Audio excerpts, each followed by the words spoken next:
Beleza? Muito boa tarde. Esse segundo momento do programa Tardear já está aqui do meu lado de volta. Tudo que é bom a gente pede para voltar com muita decência. Doutor Gerson Prado, especializado em radiologia, doutor em Hiroshima, Japão, né, Sibeli? E hoje a nossa temática, diagnóstico por imagem, voltado para o câncer de mama. Fica à vontade. A gente vai só ouvinte, é tudo com o senhor. Boa tarde, é um prazer estar aqui com vocês novamente.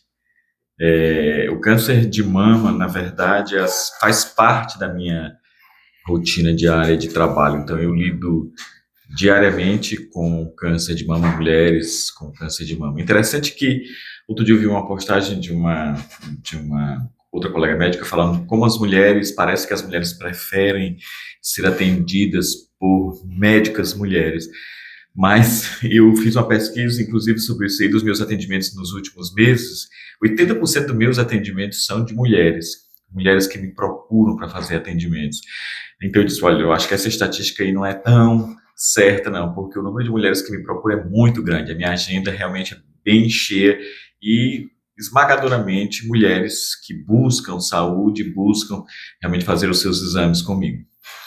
Mas assim, as pessoas têm uma ideia do câncer de mama como se fosse uma sentença, e hoje a gente sabe que o câncer de mama não é mais nenhuma sentença, né? É uma doença que pode ser prevenida e muitas vezes o câncer de mama, se tratado inicialmente, ele vai ser curado e as pacientes hoje em dia têm grandes chances de sobreviverem e de não serem, inclusive, mutiladas com cirurgias extensas e tratamentos muito agressivos. Então, hoje em dia, tudo melhorou. Dentro dos seus conhecimentos, assim, com muita larga experiência, de muito tempo, você tá, o que é câncer de mama?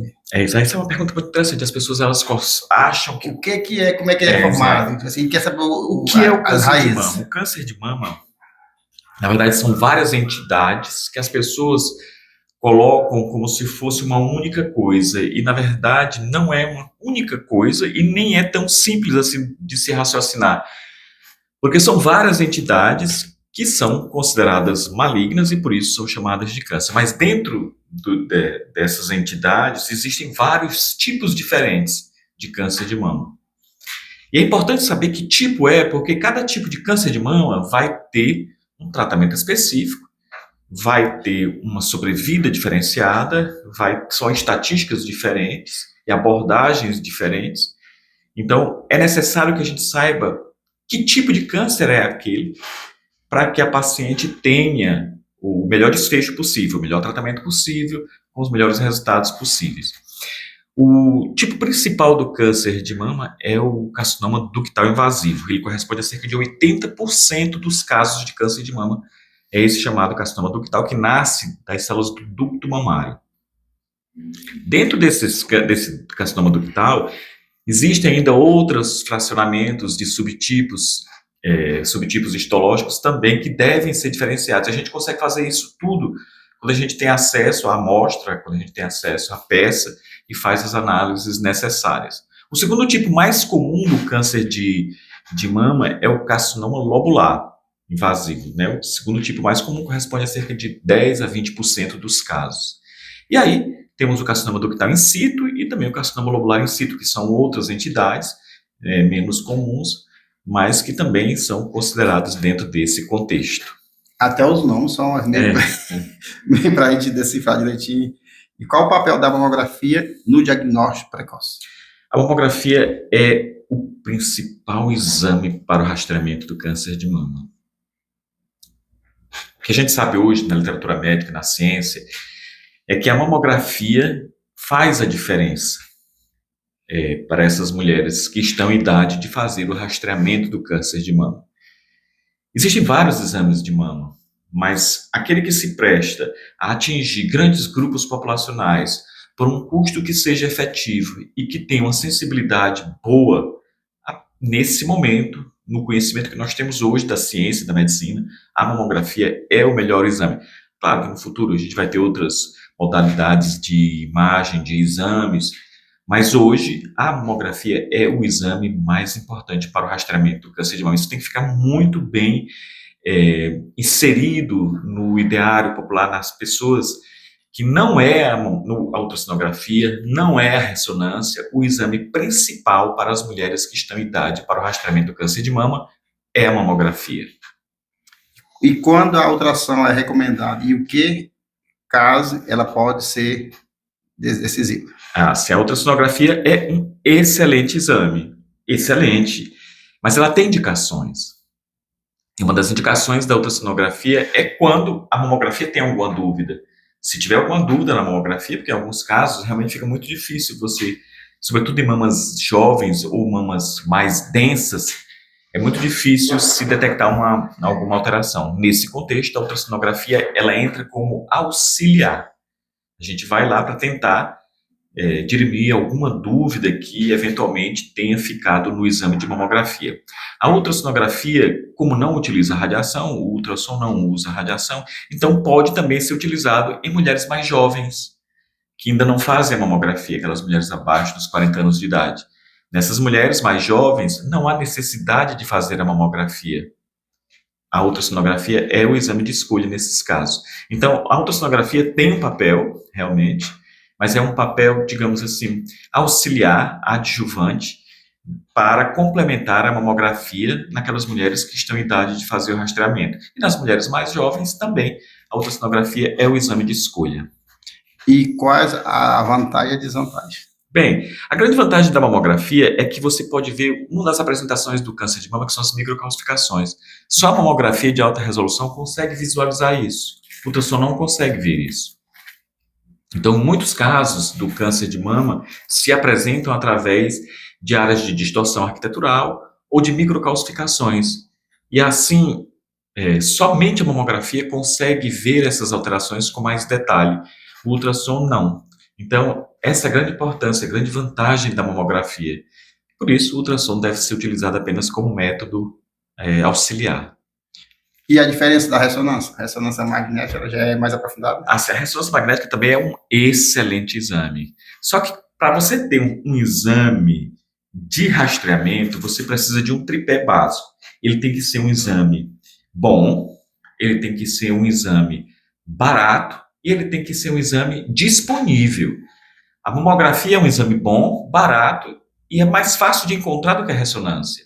A ressonância é difícil, não existem muitos equipamentos de ressonância. A ressonância é muito cara e a ressonância não está em todo lugar. Então, isso aí não faz da ressonância um exame de escolha para se fazer rastreamento, porque ele não consegue atingir grandes grupos populacionais. Mas a ressonância também é excelente. A gente usa a ressonância também em alguns casos. Se a gente pudesse fazer ressonância em todas as mulheres, seria muito bom, mas não é possível isso, porque é um exame demorado, muito caro, difícil acesso, poucos locais têm ressonância. No Piauí, praticamente as maiores cidades apenas têm ressonância, as cidades menores não têm ressonância, então não tem como você fazer isso. Imagine em outras áreas desse país, áreas mais longínquas e de difícil acesso. Então a gente reserva a ressonância magnética para algumas situações, como por exemplo, a gente fez a mamografia e descobriu que a paciente tem um câncer, digamos. A gente pode levar essa paciente para a ressonância para fazer uma avaliação pré-operatória, saber se é apenas um único local que tem câncer, se tem câncer mais de um local na mesma mama, ou se tem câncer na outra mama também. A ressonância dá essa resposta para a gente.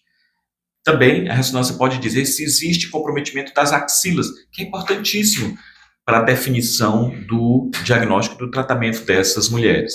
Então, a ressonância magnética é excelente para a avaliação pré-operatória dessas mulheres. A ressonância magnética também é um excelente exame para avaliar a resposta ao tratamento. Saber se, depois de um determinado tempo de tratamento, aquele tumor reduziu de tamanho, reduziu de volume, se o tratamento está sendo efetivo, se existe a possibilidade de cura ou não. Então, a ressonância é também excelente para se avaliar a evolução do tratamento dessas mulheres. E também, em algumas mulheres que têm próteses mamárias, fica difícil fazer a mamografia. E a ressonância é excelente para avaliar tanto o tecido mamário quanto a integridade das próteses dessas mulheres. Então, é um exame bom também. E o câncer de mama, quando ele for identificado já tardio, ele é possível virar metástase igual ao do câncer, expandir pelo corpo? Sim, o câncer de mama, ele dá metástases. Ele dá metástases para fígado, pulmão, cérebro, óssea. Então, é um câncer que, se não for rapidamente diagnosticado e imediatamente tratado, existe o risco desse câncer da metástase. E realmente o câncer de mama ele pode ser devastador se você não tomar a atitude correta no tempo correto. E vem de forma agressiva, né? Muito agressivo. Existem subtipos do câncer de mama que são extremamente agressivos, que não respondem ao tratamento, que não respondem ao tratamento hormonal, que são considerados hormônios, tumores mais resistentes aos tratamentos hormonais. E então existem subtipos de câncer de mama que são muito agressivos. As pessoas também falam, por exemplo, homem não tem câncer de mama? Tem, homem pode ter câncer de mama, só que a mama do homem é tão pequena que qualquer coisa que apareça na mama masculina a gente rapidamente percebe. Vai ser visível logo. É rapidamente perceptível. Então, às vezes não é necessário o homem realizar mamografia, porque se houver qualquer alteração a gente percebe logo. Mas a gente sabe também que os subtipos de mama masculina, de câncer de mama masculina, são mais agressivos também. Então, até o mesmo homem, se tiver alguma coisa na mama, tem que rapidamente procurar ajuda, um especialista, para avaliar se é só uma inflamação ou se realmente pode ser suspeito para um câncer. Chegou para nós aqui, estão nos perguntando como funciona o tomossíntese. A tomossíntese. Que é isso mesmo. A tomossíntese mamária é interessante isso, porque é uma tecnologia relativamente nova, uma variante da mamografia. Ela é uma mamografia, é chamada também, tomossíntese chamada de mamografia em 3D. Quer dizer, é uma evolução da mamografia. A gente tem a mamografia convencional, que é a mamografia padrão, tem a mamografia digital, e hoje a gente está na terceira geração de mamógrafos mais avançados, que é a tomossíntese ou mamografia 3D. E o que é que ela faz? Geralmente a mamografia, a gente aperta o peito da mama da paciente em duas posições, crânio-caudal e lateral, médio-lateral, que a gente chama, né? Então, na tomossíntese, o que a gente faz? Como a imagem é adquirida da mesma forma, só que o aparelho ele é capaz de fatiar a imagem como se fosse várias páginas de um livro. Ao invés de você olhar só a capa, não, na tomossíntese você vai passando página por página desse livro, ou seja, camada por camada da mama, para saber em que nível está eventualmente alguma alteração, algum nódulo, algum câncer.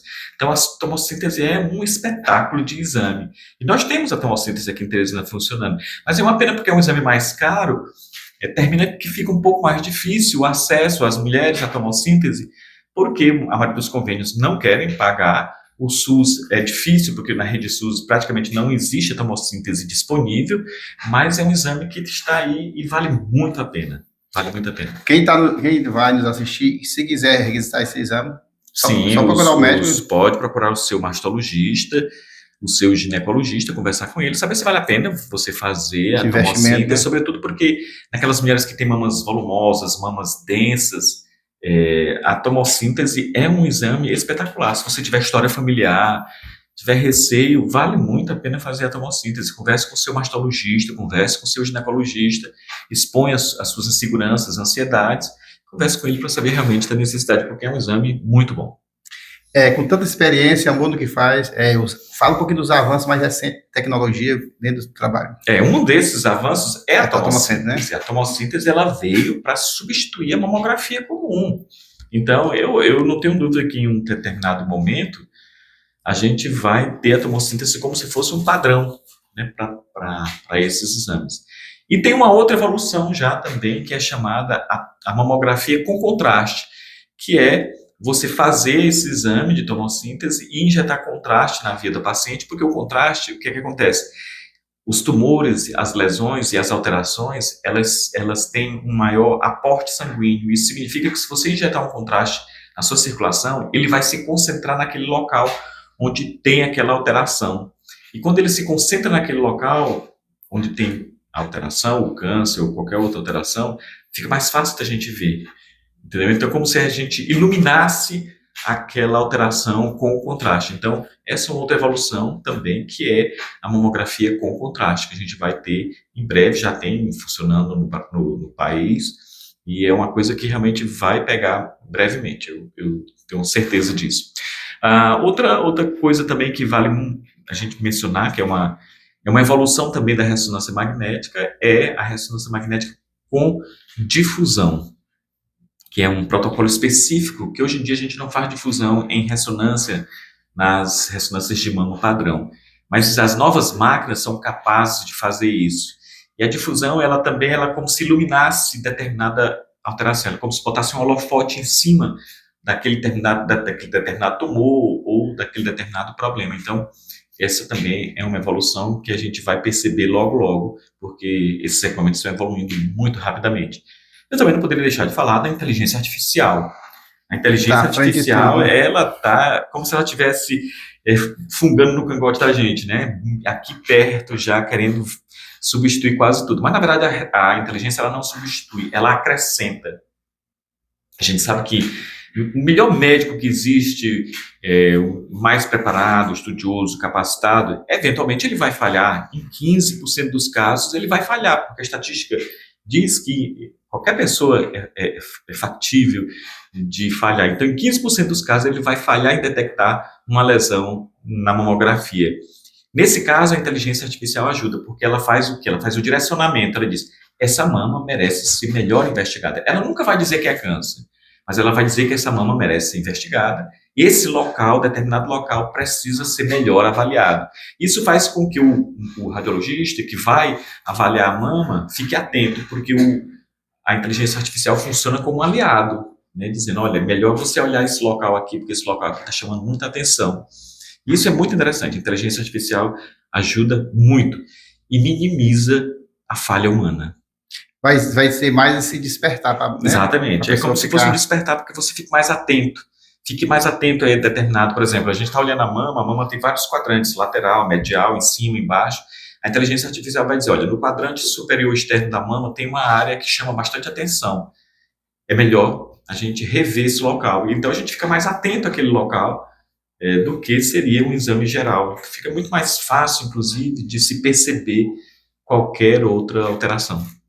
E fazer um diagnóstico. Alguém que já botou uma prótese de silicone, hoje todo mundo quer um bem-estar, aí às vezes bota. Exatamente. Sempre um planejamento e para detectar um tumor. É mais complicado. Olha, você falou a coisa correta, sem planejamento, porque o ideal seria, antes de colocar a prótese, você fazer seu exame para entender e conhecer a sua mama, e ter aquele exame ali como se fosse um exame de base.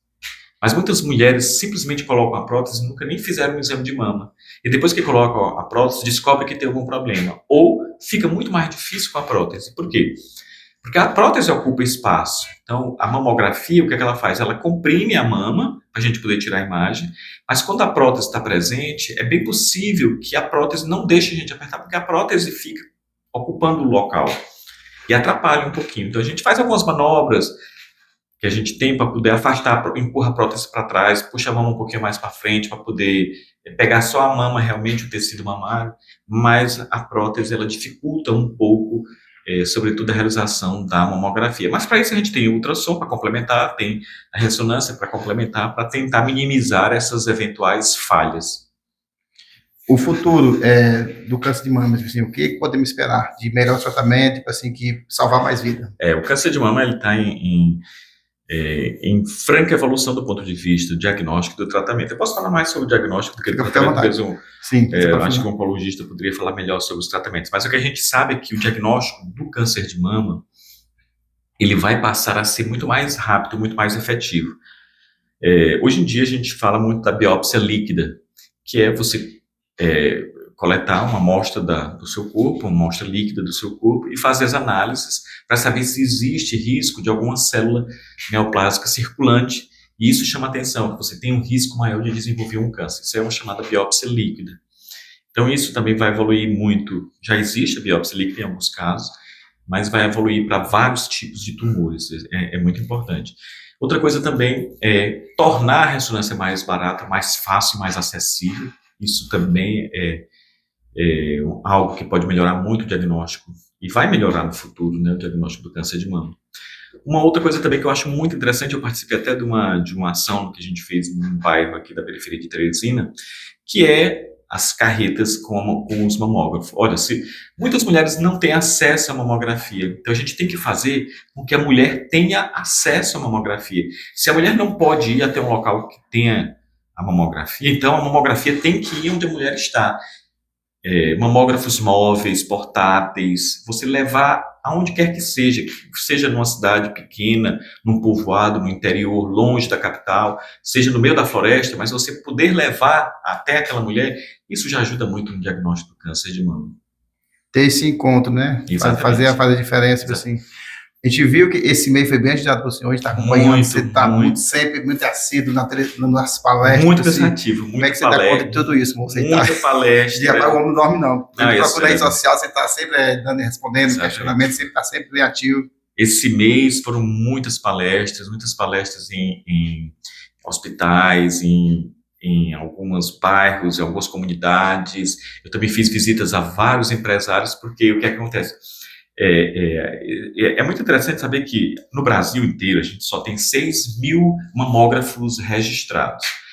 6.800 mais ou menos. Desses, a metade serve ao SUS. Mas acontece que o SUS concentra 75% do público-alvo, ou seja, das mulheres que precisam. Então, os 3.000 mamógrafos dedicados ao SUS não são suficientes para que as mulheres façam a mamografia, as mulheres que precisam, sobretudo as mulheres mais vulneráveis, que precisam do Sistema Único de Saúde. Então, o que foi que eu fiz esse ano? Esse ano eu pedi a vários empresários que doassem mamografias.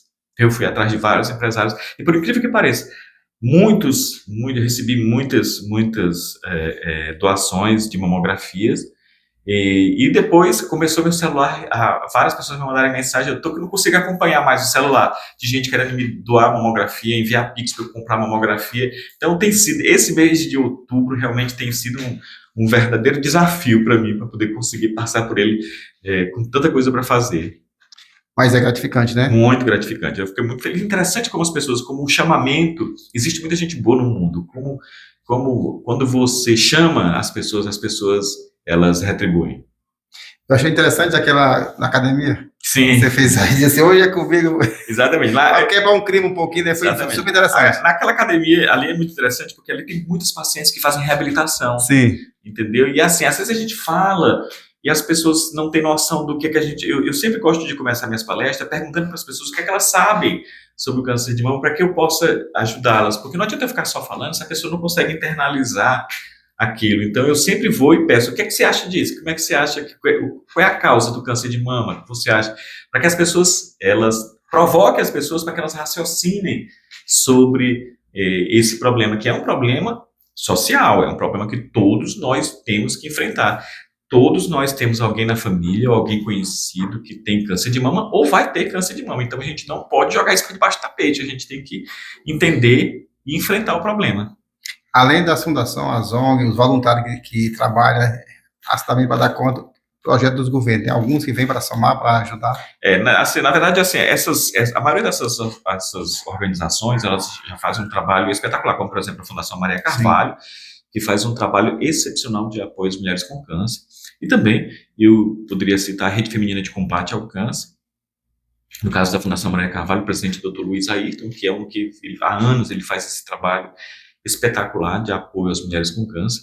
E também na Rede Feminina de Combate ao Câncer, com a Carmen Campelo, que é a presidente da Rede Feminina, também faz um trabalho espetacular. Ela acolhe pacientes com câncer, ela dá abrigo, dá apoio, dá alimento, dá medicamento, não apenas ao paciente com câncer, mas o seu acompanhante também, porque muitos pacientes vêm de cidades do interior, não tem nem onde ficar aqui em Teresina para fazer, então ela acolhe todo o paciente e o seu acompanhante, eventualmente o seu familiar, enquanto está fazendo o tratamento. Há casos, inclusive, que a Rede Feminina já doou, inclusive, moradias para essas pessoas, que são pessoas vulneráveis e precisam de ajuda. Então, esse ano, eu dediquei muitas dessas mamografias que eu consegui através da boa vontade dos empresários. Eu doei algumas para a Rede Feminina de Combate ao Câncer, doei algumas para a Fundação Maria Carvalho e também doei algumas comunidades em que eu visitei que realmente são muito carentes e que precisam realmente desses exames que são fundamentais. É fazer o bem sem olhar quem, né? Exatamente, fazer o bem não importa quem, exatamente. Tipo assim, e como a gente vê que a primeira foco é o diagnóstico. Como é que você se sente? Tipo assim, o pilar principal do tratamento, e quando esse tratamento acontece, reabilitação que vem para você em forma de agradecimento. Na verdade, eu tenho uma visão extremamente, como é que eu diria, de certa forma, é muito ruim para quem diagnostica um câncer na pessoa. A pessoa vai fazer seu exame de rotina e tem uma notícia desagradável, que tem uma lesão. Tipo, essa semana mesmo eu tive vários casos de pacientes, a paciente veio fazer o exame feliz, era o seu exame de rotina, e saiu da minha sala triste, porque eu disse para ela que tinha uma alteração que tem que ser investigada, precisa fazer uma biópsia para a gente confirmar que realmente é ou não é um câncer, mas que era suspeito. Então, eu fico muito triste por dar o resultado, mas, por outro lado, isso me deixa seguro, porque eu sempre digo para a paciente, olha, foi bom você ter vindo, porque é muito pequena a lesão. Então, mesmo que realmente confirme que é um câncer, as chances são as melhores possíveis. A gente vai resolver isso aqui. Não jogue para debaixo do tapete. Vamos enfrentar. É triste hoje, mas amanhã é felicidade pura. Então, isso me deixa confortável no final do dia de que eu ajudei aquela mulher a fazer o diagnóstico e ajudei aquela mulher a ter um desfecho favorável. Existem algumas situações também, por exemplo, umas 2 semanas atrás, eu recebi uma paciente de 52 anos de idade, que é uma idade de risco para o desenvolvimento do câncer de mama, porque praticamente o pico da incidência do câncer de mama é mais ou menos nessa idade. E ela simplesmente não fazia os exames. Não fazia porque não sentia nada. Então, achava que porque não sentia nada, não precisava fazer exame. O que é errado. Porque o objetivo é você fazer o exame, mesmo que você não sinta nada, para a gente descobrir enquanto não tem nenhum sinal, nenhum sintoma aparente. Mas aí, eventualmente, ela começou a perceber um caroço, ou seja, ela passou anos sem fazer o exame. Quando chegou para mim, aí você percebe que já é uma lesão mais avançada, né? Para ela poder perceber aquilo ali, é porque ela perdeu muito tempo. Então, é uma lesão mais avançada, o tratamento já vai ficar mais complicado, a gente tem que correr atrás para poder fazer um estadiamento correto, rastrear o resto do corpo para saber se já não tem metástase, porque tudo isso aí vai mudar completamente a forma como o mastologista e a forma como o oncologista vão trabalhar com essa paciente. Então, são situações, interessante que cada paciente é um indivíduo único, e cada situação, cada um responde de um jeito, cada um tem um humor diferente, tem gente que é mais forte, tem gente que é mais fraca, psicologicamente falando, tem gente que aceita e, sobretudo, aceita a nossa opinião, aceita se submeter ao tratamento, tem pessoas que são bastante rigorosas e rígidas, se recusam a aceitar o problema, então tem gente de todo jeito. No final do dia você faz o resumo e agradece. Missão cumprida, né? Missão cumprida. Primeiro a Deus, nosso Senhor Jesus Cristo, que é o Criador, né? Exatamente, missão cumprida. Eu sou apenas instrumento da vontade de alguém maior que eu. Dê um conselho para quem, assim, resumindo toda a nossa conversa, quem precisa de algum tratamento, que não tenha medo, que é possível diagnosticar e tratar. Possível. A ideia é o seguinte, fazer os exames periódicos, mesmo que você não sinta nada. O exame não é para colocar doença em você, muito pelo contrário, é para descobrir quanto ela é silenciosa. Por quê? Porque com o exame precoce, diagnóstico precoce, você vai ter chances melhores de tratamento. O tratamento vai ser melhor, mais individualizado, vai ser um tratamento menos mutilante, vai ser um tratamento menos agressivo. Então, as chances são as melhores possíveis. Então, você tem que fazer isso por você, né? Então, hoje em dia se fala tanto de empoderamento da mulher, não existe mulher mais empoderada do que aquela mulher que se cuida. Então, faça isso primeiro por você, depois faça isso pelos seus filhos, porque eu já tive pacientes gestantes com câncer de mama que não puderam ver os filhos. Ela preferiu, no caso dessa gestante, ela preferiu levar o câncer até o final, junto com a gravidez, porque ela queria a criança. E assim que a criança nasceu, ela faleceu. Ou seja, ela não pôde ver o filho crescer. Então, não faça isso com seu filho. Todo filho merece ter uma mãe. Todo filho merece ter uma família, entendeu? O seu marido merece ter a sua esposa. Os seus pais ainda te amam. Então, você tem que enfrentar o problema. Não pode jogar para debaixo do tapete. Aí não conseguiu nem fazer a amamentação, né? Que é o alimento precioso, né? Ela não podia fazer quimioterapia porque estava esperando terminar a gestação. E assim que terminou a gestação, que começou a fazer o tratamento, já era tarde demais. Doutor, muitíssimo obrigado. E em novembro nós estamos de volta. Sim, prometido, incrível. Você veio pela vida corrida, vim para estar conosco pela segunda vez. A gente sempre traz informação. E esse mês tinha que ser. Né? Tinha que ser essa pauta. É muito importante. Trazer essa informação com muita precisão, com muita clareza, como você sabe fazer melhor. A gente admira muito o seu trabalho. continua salvando vida e fazendo o seu melhor. Obrigado a todos. E tem outra canecazinha aqui, Olha só. pensar, se passar aqui 10 vezes, você vai fazer a coleção de Meu 10 Deus, canecas. vou fazer a caneca com aqui. Olha só a caneca aqui. Minha cara. Pois é, abre o seu ver. Vou ter aquelas imagens iguais, todo mundo iguais. É a minha cara mesmo, isso aqui. Tava lá dentro do ciclo lá do Outubro Rosa, diga essa daqui. Olha só. Bonita. Prevenir é a melhor forma de lutar. Muito bem, gostei muito. As frases aqui foi bem projetadas. Muito bem, muito obrigado. Muito obrigado. Show. No ar, a alegria que contagia. Programa Tardear, informação todo dia. Com Braga, oficial direto pra você. É conteúdo de verdade pra se entreter.